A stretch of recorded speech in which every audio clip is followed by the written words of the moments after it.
Hola, antes de comenzar el episodio me gustaría recordarte que he publicado 3 libros. El primero se llama Computación y Programación Funcional, que fue publicado en 2021 y es un libro que trata la programación funcional desde un punto de vista teórico y práctico. El segundo se llama Mentes Geniales, la vida y obra de 12 grandes informáticos. Esta es una obra que repasa la historia de hombres y mujeres que fueron relevantes en la historia de la computación. Y el último, el más reciente, se llama Principios de Programación, donde explico una nueva forma de entender la programación a través de 8 conceptos. Todos estos libros se pueden encontrar en librerías en España o en Amazon, y también en Latinoamérica se puede encontrar a través de Mercado Libre y Busca Libre. Para más detalles pueden visitar mi sitio web camilochacon.com. Bueno, me gustaría iniciar una nueva sección del podcast hablando sobre grandes personajes de la informática. También es una forma de hacer publicidad a mi libro que se llama Mentes Geniales, la vida y obra de 12 grandes informáticos, que trata de esto, de 12 personajes. Entonces voy a empezar a hacer un capítulo de cada uno de ellos y después iré agregando otros. Y fue una idea que surgió gracias a Pato López en Twitter, así que le envío un saludo. Entre paréntesis, el enlace a mi libro lo pueden encontrar en la descripción de este podcast. Quiero comenzar la serie hablando de Edgar Dijkstra. Nació en 1930 en Rotterdam, Países Bajos. Sus padres eran científicos, su madre fue matemática, su padre fue químico, así que desde niño tuvo bastante influencia en el tema del rigor, por ejemplo, que va a ser un tema muy importante en la vida de él. Como muchos grandes personajes de distintos campos, a temprana edad destacó, le iba muy bien en el colegio, tanto así que principalmente la asignatura que tenía que ver con ciencia, que los mismos profesores le sugerían a sus padres que lo incentivaran a estudiar, ¿no? Cuestiones que tengan que ver con la ciencia. Fue tanto así que, bueno, él ingresó después a la Universidad de Leiden y eligió estudiar física teórica. Él tenía la idea de que quería forjar su carrera en base a un área con prestigio. Entonces en esa época, se pueden imaginar en 1900, estamos hablando ya a mediados del siglo XX prácticamente, venía todo el tema de la física cuántica, Einstein. Entonces claro, estudiar física teórica era probablemente lo más prestigioso que, incluso todavía es muy prestigioso, pero en ese tiempo era realmente mucho más. Hasta que ya en 1951, cuando él hablaba con su supervisor doctoral, empezó a tener el primer acercamiento con la programación. En 1951 ya había pasado la época de Alan Turing, Alonso Schurz, en la década de los 30, con los modelos de computación, pero era la época en los 50 ya de los primeros ordenadores digitales. Entonces era realmente algo que estaban haciendo y parecía ser, y así fue, algo que iba a ser muy importante en el mundo. Así que estaban surgiendo en algunas universidades del mundo, en la más prestigiosa, algunos cursos de programación. Y en particular, bueno, por algún motivo, Dijkstra le llegó la posibilidad de hacer un curso en la Universidad de Cambridge, ocupando el LDSAC, que fue uno de los ordenadores que ocupaba la Universidad de Cambridge, que fue uno de los primeros. Y la persona que dictaba ese curso era alguien de Países Bajos, que se llama Adrian van Biergarden. Y bueno, él era científico de la computación y el director de tesis de Dijkstra lo recomendó a él. O sea, él asiste al curso, pero la idea era que siguiera trabajando con esta persona que había dictado el curso de programación, que era Biergarden. Entonces, claro, él trabajaba allá en Ámsterdam, en Países Bajos, entonces era mucho más fácil que era de su mismo país, ¿no? Así que bueno, Dijkstra lo conoce y ahí empieza realmente una de las bifurcaciones, por así decirlo, claves en su vida. Yo creo que a cualquier persona le pasa eso alguna vez, cosas fortuitas, para bien o para mal. En este caso yo creo que fue para bien, donde él toma la gran decisión de su vida, que era o seguir por la física teórica, o tener el doctorado, o comenzar esta área todavía en nacimiento, que era la programación.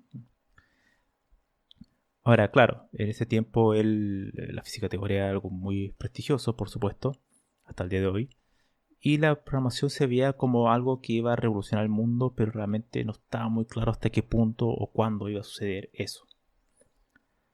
Dijkstra, por supuesto, en algún momento cuenta él en sus notas personales algo que voy a citar aquí textualmente, así que abro comillas. Lleno de temor llamé a la puerta del despacho de Van Biergarten, preguntándole si podía hablar con él un momento.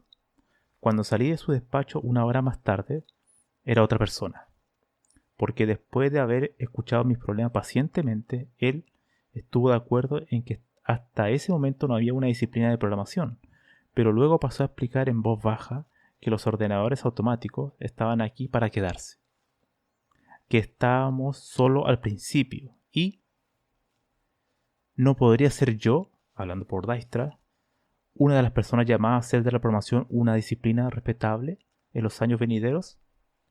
Cierro comillas. Bueno, esas son las palabras exactas que ocupa Dijkstra cuando dice que la programación va a ser una disciplina respetable, así como lo escucha de Weingarten. Y eso sería realmente algo sustancial para entender un poco la vida de Dijkstra, porque cuando uno dice una disciplina respetable es llevar el formalismo en realidad a la programación.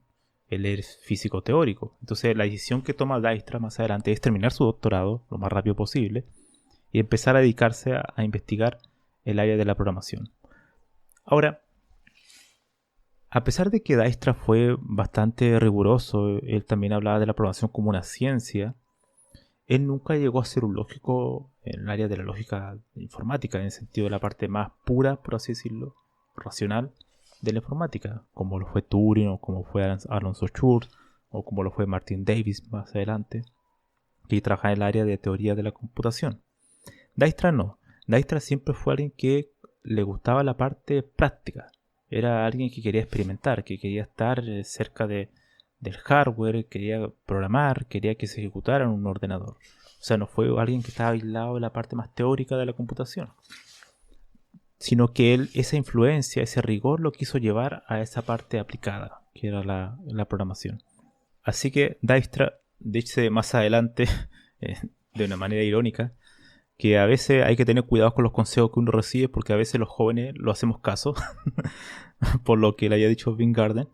Así que, claro, muchas veces uno se topa con alguien en la vida, te da un consejo y uno lo puede tomar y claro, te cambia totalmente la trayectoria de lo que llevas en la vida, das un giro en 360 grados, ¿no? En este caso fue para bien, porque Dijkstra se transformaría en uno de los grandes personajes de la informática, ganaría todos los premios de la informática, o al menos más importante, el Turing Award, y probablemente la física teórica quizá no hubiera tenido todo el impacto que él hubiera querido, ¿no? Así que fue una gran decisión. Dijkstra, claro, haría muchísimas cuestiones. Una de las cosas quizás más interesantes de contar fue que hoy en día se le conoce por el algoritmo de Dijkstra, que es el algoritmo, dado un grafo, buscar el camino más corto entre dos nodos. Y eso, bueno, es bastante interesante la anécdota porque él se dedicaba con su esposa a recorrer. Él después se fue a vivir estuvo viviendo en Texas, en Estados Unidos. Y él se dedicaba a ir en estas casas rodantes, no sé cómo se dirá en otros. En Chile lo conozco como casa rodante. Claro, Estados Unidos es un país enorme, es un continente prácticamente, entonces uno puede ir recorriendo distintas ciudades del país en base a una casa rodante. Entonces él salía con su esposa a recorrer Estados Unidos y en ese momento, en algún momento se le planteó un problema, era cómo llegar de un lugar a otro. Entonces él, pensando, se le ocurrió este algoritmo, ¿no?, de cómo podría funcionar. Y de hecho él mismo lo comenta, que ni siquiera se le ocurrió con lápiz y papel, sino que lo imaginó más o menos cómo podría ser y después empezó a hacer la demostración, que la demostración de cómo funciona el algoritmo son 3 páginas, simplemente. De hecho, una de las cosas interesantes de Dijkstra es que en sus primeros artículos él no tenía muchas citas, no citaba a muchas personas, muy poco, y de hecho algunos también le criticaban eso. Pero bueno, era un poco bastante especial, tenía una personalidad bastante especial, ¿sí? Yo creo que no tenía tanto humor, me parece. Era mucho más serio.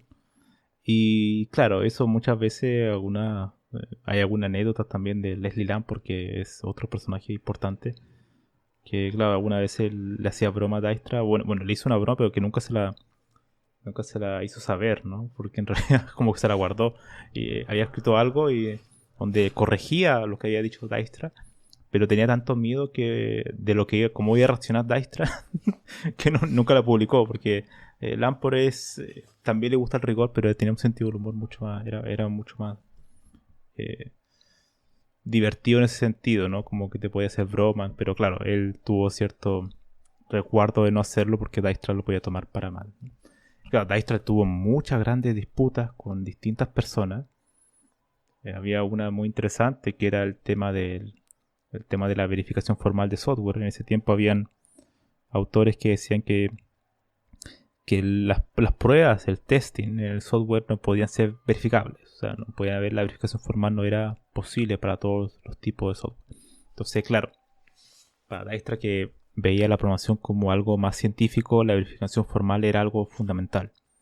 Es decir, verificar previamente que el algoritmo va a hacer lo que dice la especificación.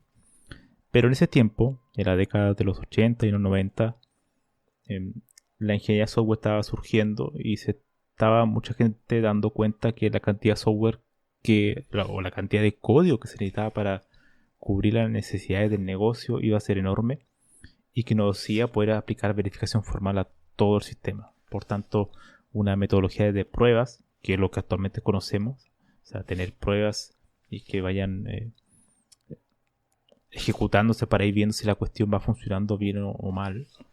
O sea, es un constante prueba y error. Era algo que no había otra alternativa, que eso iba a ser el futuro de la programación. Y Dijkstra estaba en contra de eso, sino que él creía que era una tontería en muchos casos, así que era bastante más rígido en ese sentido. Y bueno, Dijkstra era una persona también extremadamente culta. Era probablemente de los más cultos de todos los ganadores del premio Turing. De hecho, eso lo dice Donald Knuth. En algún momento voy a abrir comillas. Esto lo dice Donald Knuth. Dice, por supuesto, nadie tiene siempre la razón. Por eso no estuve de acuerdo con Dijkstra todo el tiempo. Pero admiraba la claridad y la sabiduría que tenía, no solo en la informática. Cuando hablabas con Edgar sobre cualquier tema, era como una enciclopedia. La gente lo recuerda ahora por lo que hizo y publicó sobre programación, pero si sacabas cualquier tema de conversación a la hora de la cena, él siempre sabía un montón de cosas que ninguno de nosotros sabía.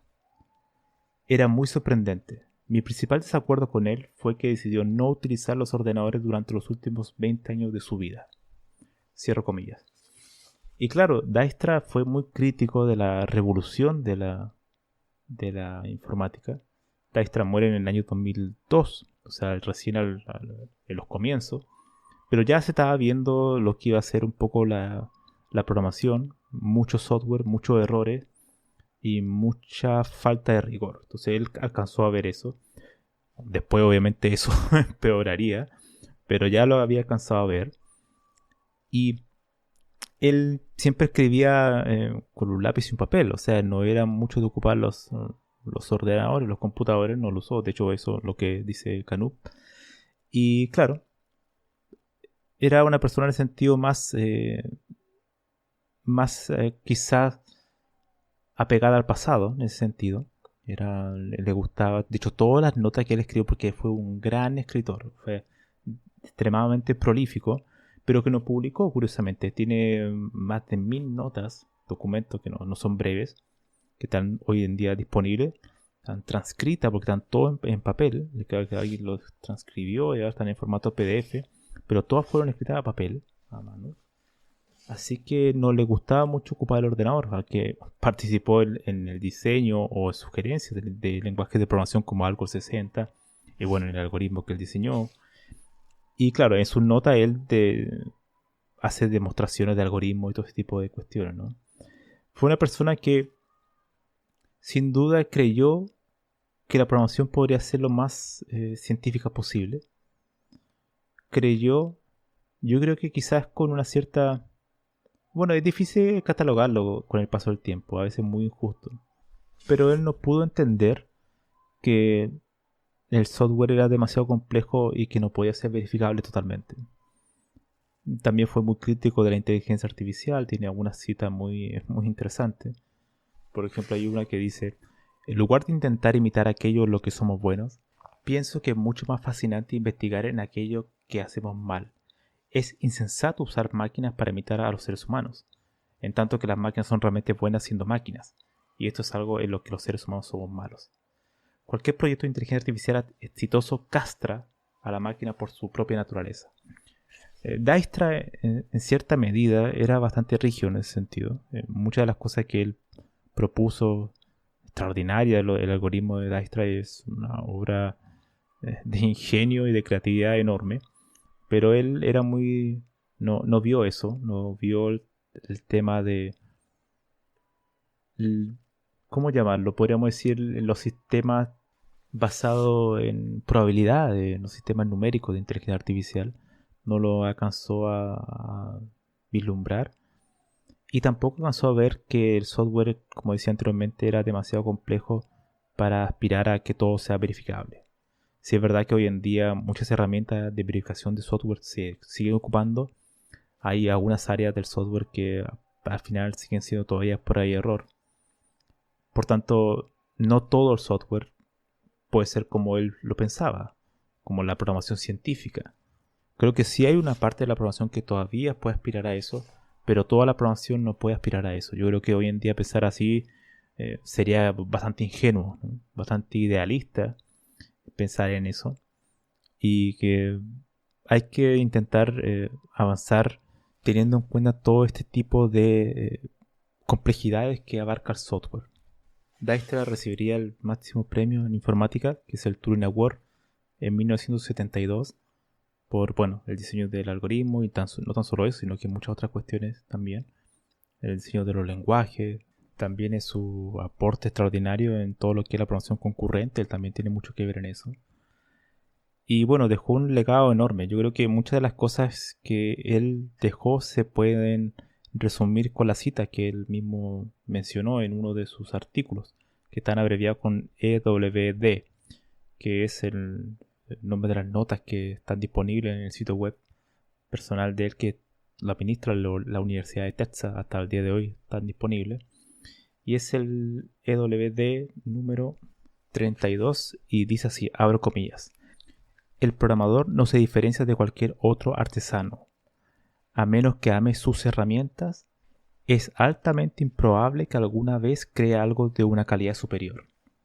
Al mismo tiempo, estas consideraciones nos dicen que las mayores virtudes que un programa puede mostrar son elegancia y belleza. Cierro comillas. Yo creo que ahí está resumido un poco su forma de pensar, en el sentido de que la elegancia y la belleza para él era el rigor. Pero era un rigor no llevado a la teoría sin utilidad práctica.